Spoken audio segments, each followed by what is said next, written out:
지난 시간에 이어서 이번 시간에도 우리 3장에 나와 있는 내용들을 가지고 우리가 살펴보도록 하겠습니다.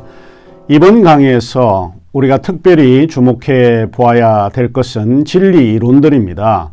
진리에는 여러 가지 이론들이 있는데 이런 진리 이론들을 오늘 구체적으로 좀 소상히 살펴보도록 하겠습니다. 진리에는 크게 4가지 진리 이론들이 있습니다. 첫 번째가 진리 대응설이라고 하는 것이 있고, 두 번째가 진리 정합설, 그리고 세 번째가 진리 실용성, 네 번째가 진리 의미론이 있습니다. 이 4가지를 중심으로 진리 이론들에 대해서 살펴보도록 하겠습니다. 자, 그러면 계속해서 강의를 듣도록 하겠습니다.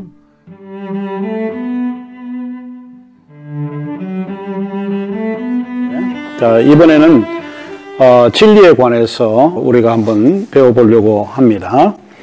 교과서 133쪽, 133쪽 진리의 정당성에서 좀 시작을 하겠습니다. 진리란 무언가 하는 것입니다. 인식론에서 제일 중요한 개념이 아무래도 진리이겠죠. 진리란 무언가, 진리를 어떻게 정당화할 수 있는가 하는 문제입니다. 우리는 예부터 이제 그런 이야기를 많이 들어왔습니다. 진리는 언젠가는 승리할 거다. 사람들은 진리를 믿습니다. 그리고 진리에는 분명히 힘이 있다. 이렇게 믿습니다. 그런데 진리가 무엇인지에 대한 대답은 쉽게 얻을 수 없습니다. 우리 성경을 사랑하는 사람들이 이 성경을 보게 되면 빌라도를 우리가 만나게 되는데, 빌라도는 사람들을 선동했다는 이유로 바리새인들에 의해서 기소되었던 그리스도에게 이런 질문을 던집니다. 진리가 무엇이냐라고 이렇게 묻게 되죠. 진리가 무엇이냐의 물음은 철학의 중요한 논제와 연관된 물음입니다.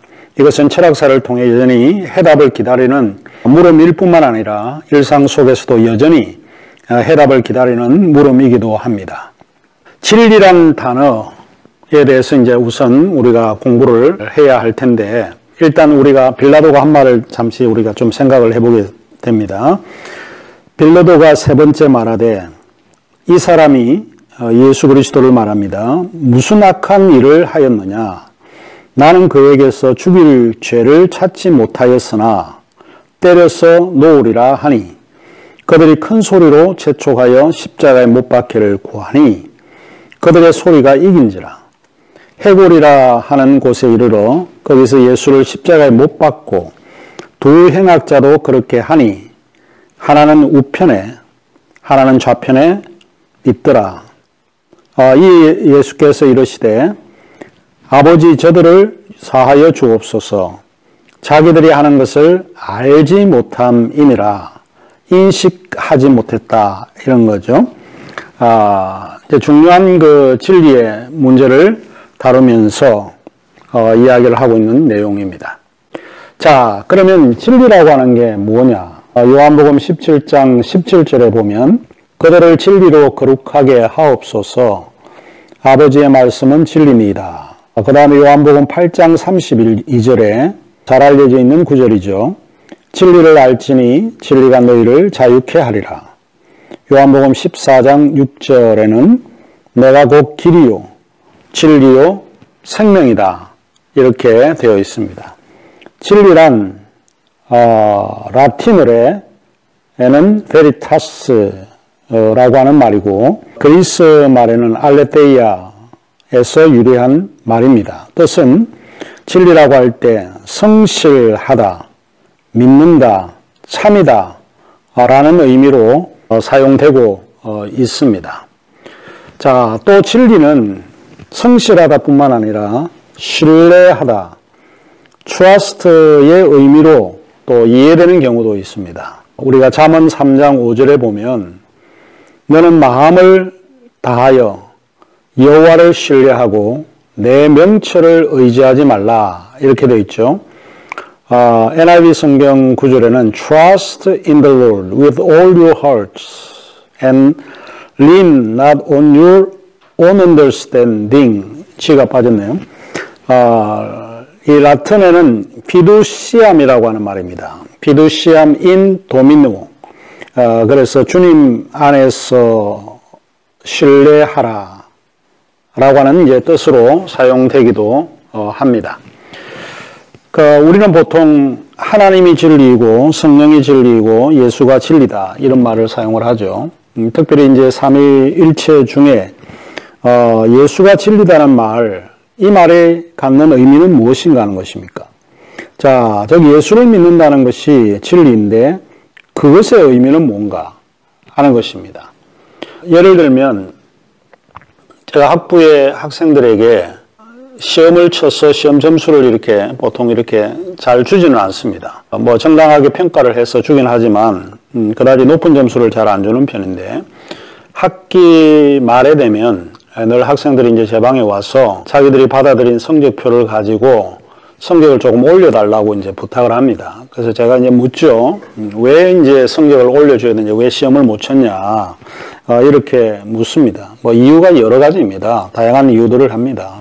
갑자기 여자친구하고 사귀게 되어서 시간을 뺏겼다든지, 돌아가지 않은 부모들도 돌아갔다고 이야기를 하고, 여러 가지 이제 핑계도 되는 경우도 많이 있습니다.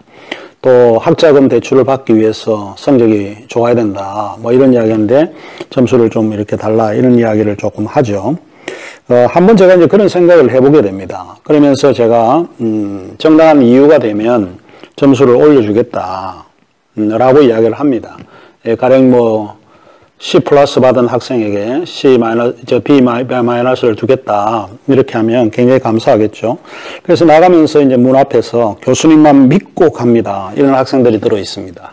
이때 교수님만 믿고 갑니다 라고 할 때 그 말을 한 정 교수는 변덕이 심해서 한다고 했지만 또 마음이 바뀌거나 그러지 않다라고 하는 거죠. 그 믿는다라고 할 때 예수가 진리라고 하는 말은 예수님이 살았던 그 삶 자체가 성실했고 진리고 주님이 하신 말씀이 거짓이 없다라고 하는 뜻이죠. 예수가 없다라고 하는 이런 말은 아마 그런 의미로 우리가 생각해 보지 않을까 싶습니다. 자, 이제 우리에게는 여러 가지 이제 진리에 대한 철학적인 이론들이 굉장히 많이 있습니다. 이제 134쪽에 많은 철학자들에 의해 고안된 진리들, 이런 거를 한번 우리가 생각을 해봐야 될 텐데, 특별히 이제 134쪽에서 135쪽 정도에 나오는 내용들입니다. 가장 대표적인 진리 이론 중에 하나가 진리 대응설입니다. 진리 대응설, 소위 correspondent view of truth라고 하는 진리 대응설은 사실과 일치하거나 대응해야 한다는 겁니다. 이 사실을 확인 안 하고 말을 하면 안 된다는 거죠. 요즘 유튜브에 많이 등장하는 것들이 이제 가짜 뉴스들이 굉장히 판을 치고 있습니다. 이게 팩트 체크를 해야 되는 이런 그 이론을 보통 우리가 이야기할 때 진리 대응설이라고 이야기를 합니다.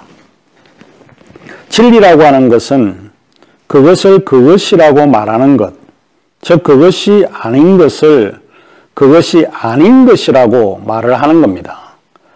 그러니까 예수님께서도 그런 말씀을 하신 걸로 기억을 하는데, 예는 예, 아니면 아니요라고 이야기를 하라는 거예요. 우리가 거짓을 이야기를 하게 되면 어디에 위배되는가 하면 진리 대응설의 위배가 됩니다. 진리 대응설이 추구하는 것은 그게 사실과 일치하는가, 팩트와 대응하는가, 반드시 대응해야 된다고 생각하는 진리 이론이라고 볼 수 있죠. 이 백문이 불여일견이라고 하는 옛말이 있는데 보아야 됩니다. 확인하고 실제 그 사실이 맞는가, 일치하는가 확인을 해야 됩니다. 신명기 18장 22절 이후에 나타나는 구절 속에서도 아마 당시에도 여러 예언자들이 많이 있었던 것 같습니다. 그 예언자가 주님의 이름으로 말한 것이 그대로 이루어지지 않으면 그 말은 주님이 하신 말씀이 아니다.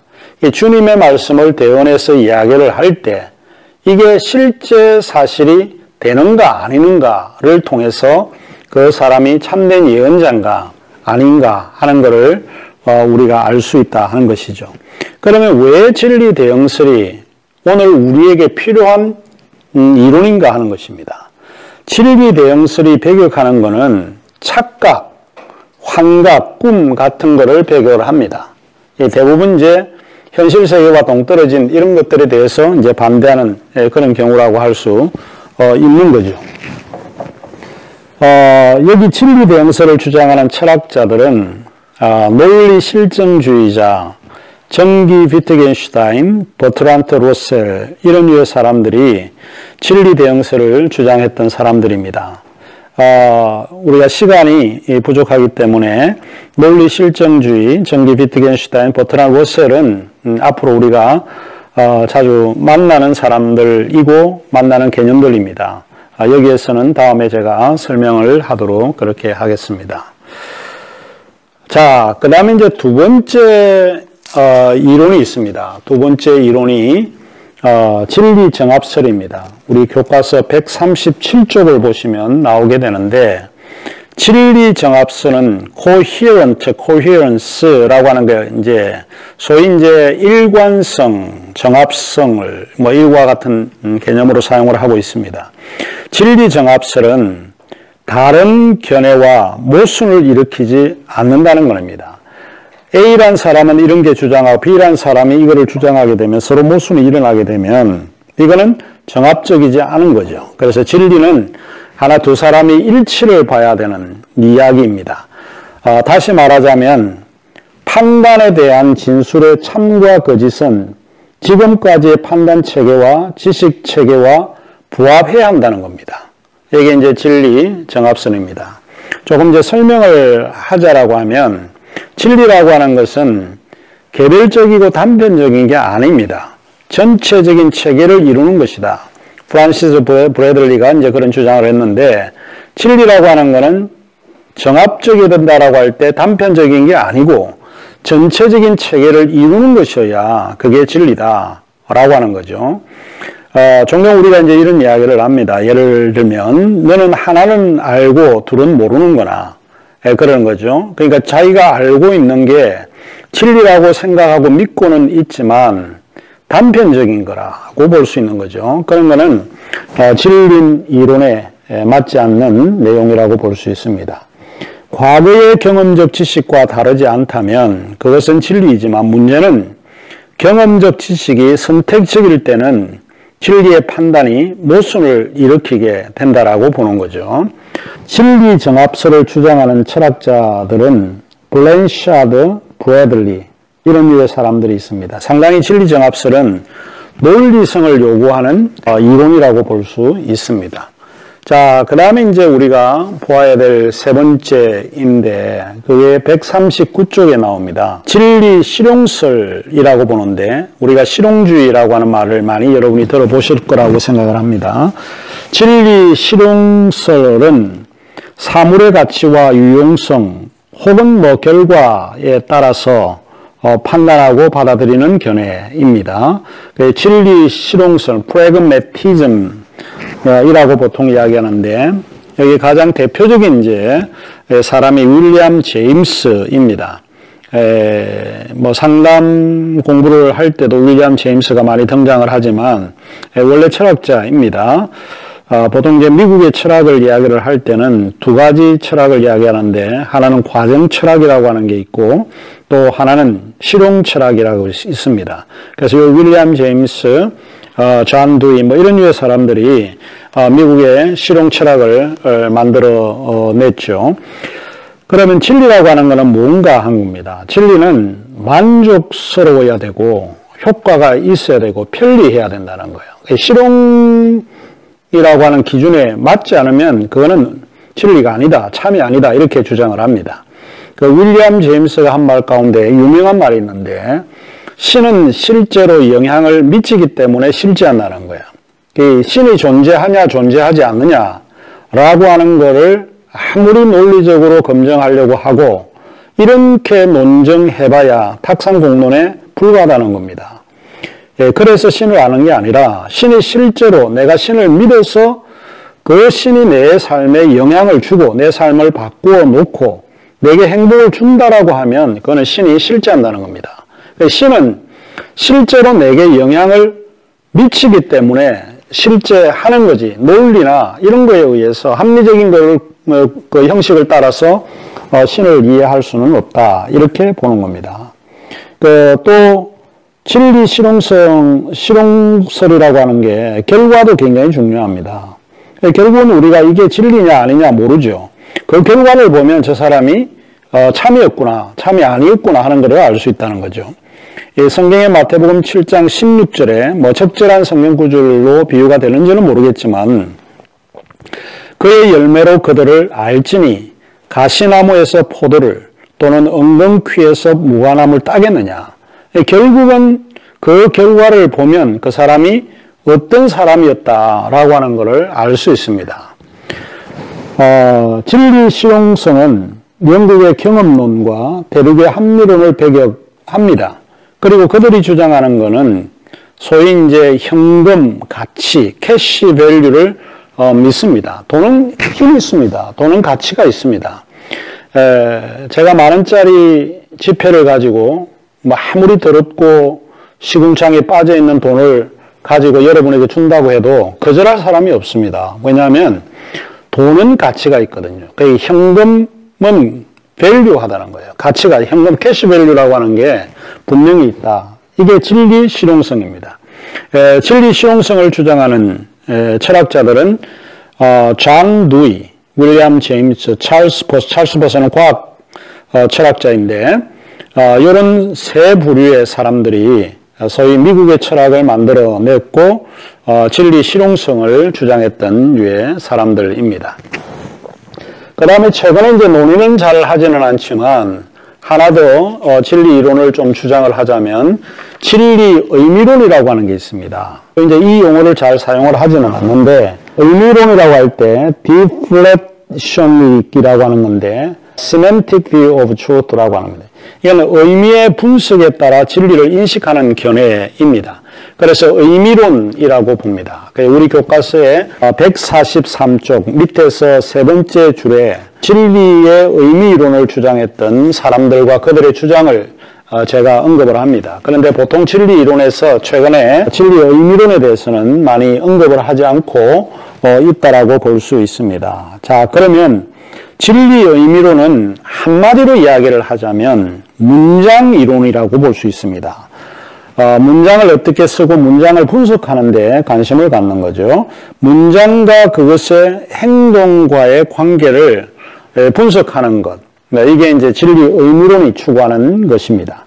진리 대응설과 진리 의미론은 유사한 것 같은데 좀 틀립니다. 그거를 다음과 같은 문장에서 제가 조금 구분을 하자면 진리 대응성은 팩트, 사실 확인하는 것이고 또 그 다음에 이제 진리 의미로는 문장을 분석하는 거라고 말씀을 드렸죠. 그러면 이를테면 박정희 대통령은 시해되었다. 이 문장은 진리 대응설의 문장입니다. 이게 실제 박정희 대통령이 시해되었느냐, 됐지 않았냐, 사실 관계 확인을 하는 문장입니다. 이와 반대로 박정희 대통령이 시해되었다는 것은 오보다 하는 거죠. 이거는 이제 문장이죠. 박정희 대통령이 시해되었다는 것, 이것은 이제 진리 대응설이지만 일어났던 그 과거의 팩트가 오보냐 오보가 하지 않냐 하는 것은 문장 이론에 속한다고 보죠. 그래서 박정희 대통령이 시해되었다는 것은 오보다라고 하는 문장은 일종의 다른 이제 문장 이론으로 합니다. 그래서 요 이제 네 가지가 진리에 관한 이론이고, 그 다음에 이제 마지막 결론적으로 나가면서 10장에 진리를 정당화하는 조건들을 볼 수 있는데 그 안에는 내적인 조건이 있고 외적인 조건이 있습니다. 내적인 조건은 경험론, 믿음, 성령의 내적 증거 이런 것들이 굉장히 중요한 조건들이고, 그 다음에 외적인 조건은 이성, 합리성, 문화, 언어 그런 거죠. 그러니까 우리가 어떤 진리를 가지고 있다라고 할 때 이런 내적인 조건과 외적인 조건이 동일하게 우리에게 영향을 미치고 있다라고 하는 것입니다. 그러면 진리는 사실 그 진리 그 자체의 본성을 규정하기가 어렵습니다. 다만 진리를 정당화하는 그 조건에 우리가 보통 관심을 갖고 있다. 하는 이런 생각을 좀 가지면 될 것 같습니다.